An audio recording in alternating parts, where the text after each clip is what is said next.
In addition to looking at trading ranges and how they could be indicating a continuation of a trend or the reversal of a trend, there are additional ways that we can kind of add confirmation to that. So let's take a look at some of these important ways that we can do that.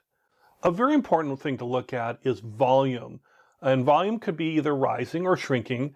And volume basically is looking how many transactions, how many trades are happening. Is that going up or is that going down?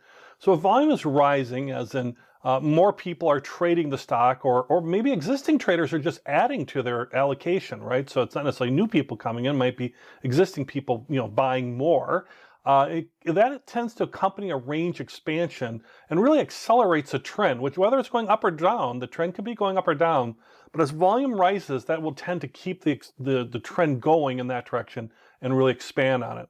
If you happen to see an expansion of a range, wider range, but it lacks in volume, then that could be a mystery and you need to look at kind of other indicators where it's kind of giving a false signal here a little bit. So you could look at indicators like in our momentum section of the course to use to kind of confirm what may be going on. But the idea is if it's rising, it's going to look at an expansion or accelerating the trend. Now, if volume is shrinking, which means fewer people are in the market for this particular security, or existing traders are reducing their allocation, they're now getting out of it. Falling off volume often accompanies a range contraction where the width between the range, the height and low might be contracting and might be associated with falling volume when you're looking at a trading range, a range of prices. Another thing you can kind of look at is looking in terms of trading range and getting some indicators and confirmations is around the open and close position. There's really four combinations. You can have an expanding range, the prices from high to low are expanding, and the closes are getting higher. There's higher closes. So that tends to indicate that buyers think the price is going to keep going higher, is the idea that the price is going to keep higher. If the range is expanding, but the closes are getting lower, the price is getting lower, then sellers are getting a little bit more anxious and maybe wanting to unload that stock. Thus, the closes are getting lower. So you look at that expanding range in both a high or a lower close aspect. By the same token, you can look at a contracting range in high and low. So in a contracting range, they're getting narrower, not as big a width between the low and the high, but there is higher closes in this contracting range.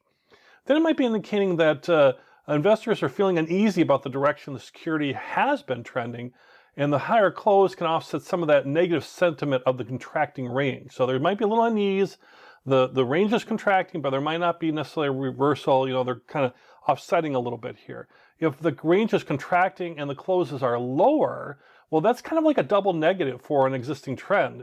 Traders are selling at a lower close, so they're willing to take lower prices, and also the range is contracting as well too. So maybe they're really just trying to unload the security and kind of get out of it, right? So, so that's an example. These are examples where high volume and lower close in a contracting range, as an example, and you combine the two, that can be a real big sell confirmation, right? High volume, it indicates that there's a lot more strength to whichever way the direction is headed.